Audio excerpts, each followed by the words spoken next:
हमारी पार्टी भी कर रही है। एक तो स्वच्छता अभियान, हमारा प्रत्येक कार्यकर्ता स्वच्छता अभियान में जुड़ेगा और स्वच्छता के प्रति एक जागरूकता पैदा करेगा। आपको पता है कि पहले लोग झाड़ू लगाने से परहेज करते थे, लेकिन अब हमारे देश के प्रधानमंत्री जी ने जब से स्वच्छता का नारा दिया, तब दुनिया, हिंदुस्तान का सबसे धन्ना सेठ, उसकी पुत्रवधू, अंबानी जी की पुत्रवधू भी झाड़ू लेकर के फोटो खिंचवाने का एक ये नहीं, एक मतलब मन में जागृति पैदा की है कि अब झाड़ू लें, सफाई करें, ये भाव पैदा किया कि हमको अपने क्षेत्र का एक स्वच्छता का वातावरण तैयार करना है, पहला काम।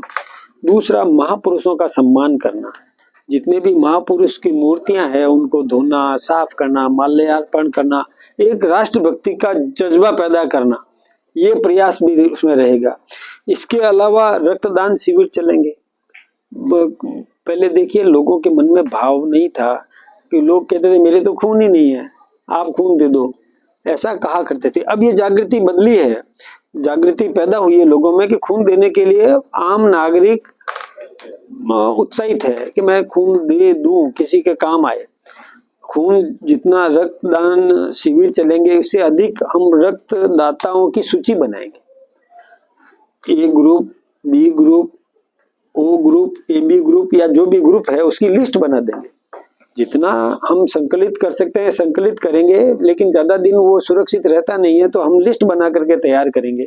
जब कभी भी किसी को जरूरत पड़े तो उस टेलीफोन नंबर वगैरह सब हमारे पास सूची रहेगी, तो हम कभी भी बुला करके उसको रक्त देने का काम करेंगे।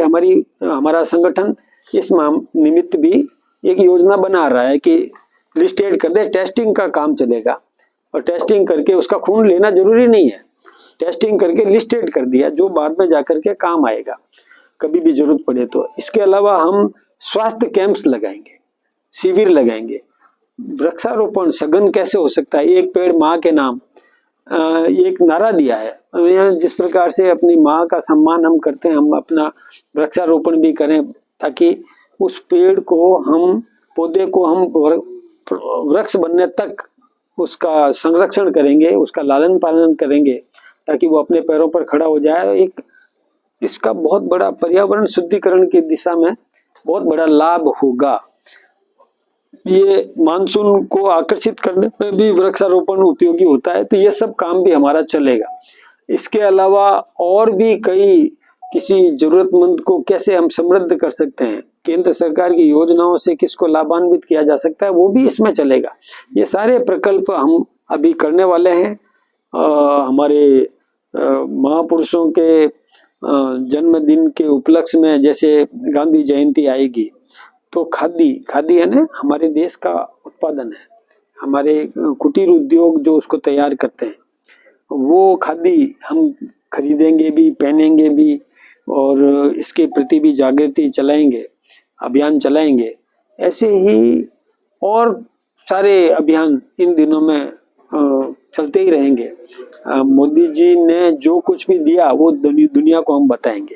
सर, दुनिया को ये हमारे देश के नागरिकों को पता चलना चाहिए कि मोदी जी ने क्या दिया, गांधी जी ने क्या दिया, दीनदयाल उपाध्याय जी ने एकात्म मानववाद दिया। ये सब चीजें हम जनता के बीच में ले जाएंगे, ये हमारा प्रकल्प चलेगा। सेवा पखवाड़ा तो सरकार शुरू कर रही है प्रधानमंत्री जी के जन्मदिन पर कल से। मंडी व्यापारियों की बड़ी परेशानी है कि उन्हें मंडी टैक्स देना पड़ रहा है, साथ में कृषक कल्याण शुल्क भी देना पड़ रहा है।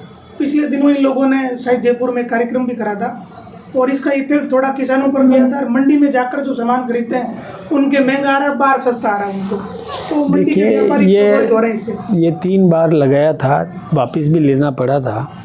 और अभी भी एक विषय आया था कि मंडी में चौकीदार भी सरकार लगाती है, सफाई भी सरकार कर्मचारी लगाती है, लाइट व्यवस्था भी करना, आम सड़कें दुरुस्त करना, लाइट देना, ये भी सरकार लगाती है। और इसके बदले में उन्होंने 0.5% वो लगाने का सोचा है। ये दोनों प्रकार की बातें आ रही है। कुछ मंडियाँ इसका विरोध कर रही है, कुछ मंडी के व्यापारी स्वागत भी कर रहे हैं। लेकिन मैंने यहाँ भी सुना, यहाँ पर भी हमारे और व्यापारियों ने, कार्यकर्ताओं ने कहा है कि इसको वापस लिया जाना चाहिए। हम सब भी इसका पूरा विवेचन करके जनहित में ही फैसला करेंगे। जनता पर किसी प्रकार का अतिरिक्त भार हम डालना नहीं चाहेंगे। इस विषय पर भी सरकार चिंतन कर रही है, सोच समझ करके और निर्णय करेगी। देखिए, सरकारी जो कार्यक्रम है उसमें तो कैंप्स लगेंगे। सरकार की तरफ से यदि आप पूछो तो वो कैंप लगेंगे और वो 1 महीना चलेगा। वो 15 पखवाड़ा नहीं है, वो 1 महीना का रखा है।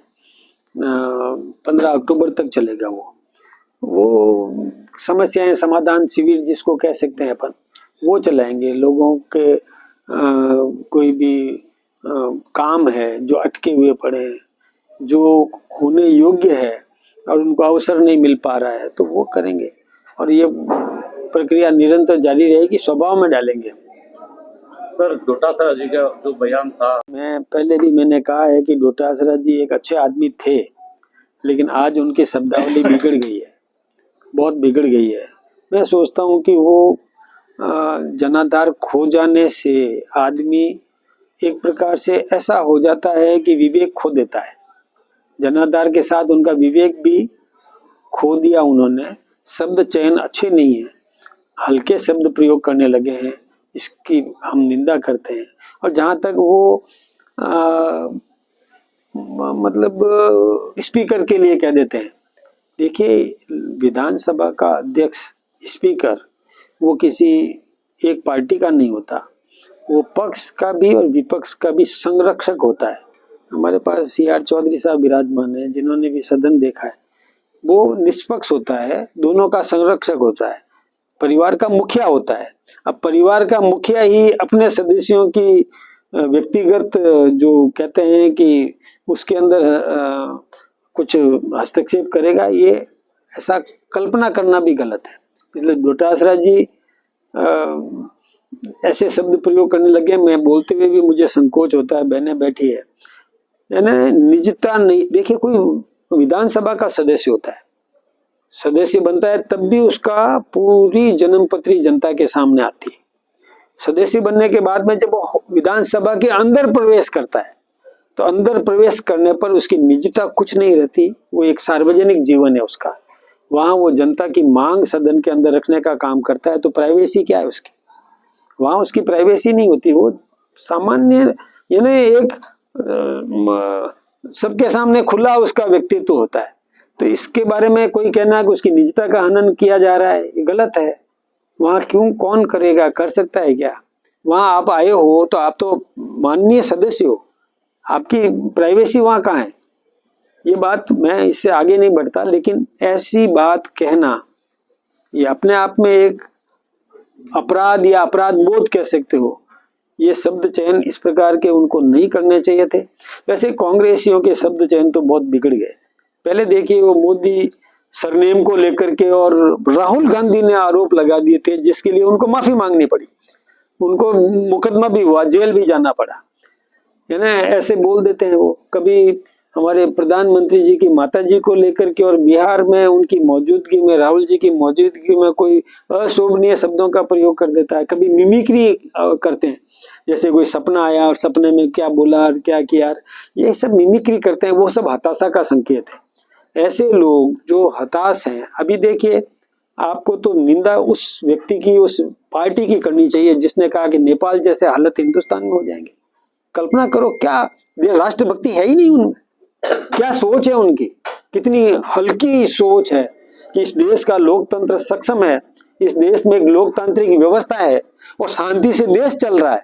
उसमें भड़काऊ इस प्रकार का बात कि पड़ोसी देश में जो कुछ भी स्थिति बनी, नेपाल में जो कुछ भी अराजकता की स्थिति बनी, वो हमारे यहाँ डराने की कोशिश कर रहे हैं, हमारे लोकतंत्र में, और लोगों को भड़काने का काम कर रहे हैं। मैं सोचता हूँ कि ये निंदनीय है और आप चौथा स्तंभ उसकी पूरी भर्त्सना करे। और मैं मुख्य रूप से ये निवेदन करना चाहूंगा, ऐसे लोगों को हताश करो, निराश करो, ऐसे लोगों को तिरस्कृत करो, तब जाकर के देश की व्यवस्थाएं सुधरेगी। क्या हम बच जाएंगे? आज नेपाल में कोई व्यक्ति अपने आप को सुरक्षित कह सकता था क्या? जब वहां का सर्वोच्च शासक उसके परिवार में मार दिया गया, उसको भागना पड़ रहा है। तो ये स्थिति हिंदुस्तान में पैदा करने की सोचते हैं वो। ऐसी बात कहना, मैं सोचता हूँ कि ऐसे लोगों को समाज में किसी प्रकार का सम्मान नहीं दिया जाना चाहिए। ऐसे लोगों को सबक सिखाना चाहिए, ऐसे लोगों को और प्रताड़ित किया जाना चाहिए, ताकि वो ऐसी हिम्मत नहीं कर सके। हमारे देश में जो शांति व्यवस्था से देश चल रहा है उसको और किस दलदल में घुसे डालना चाहते हैं वो, इसकी निंदा करना चाहिए। एक छोड़कर कांग्रेस में चला गया, वो भी ऐसे समय में जब राज है। एक बात बताऊं, पहली बात तो ये है कि परिवार नहीं गया, और दूसरी बात ये है कि लोकतंत्र है। लोकतंत्र में मौलिक अधिकार है कि किसी व्यक्ति का राजनीतिक सोच किस दिशा में जाता है उसको अपना स्वयं का निर्णय करने का राइट है। नहीं, वो तो ठीक तो है, वो ले, हमें कोई दिक्कत नहीं है।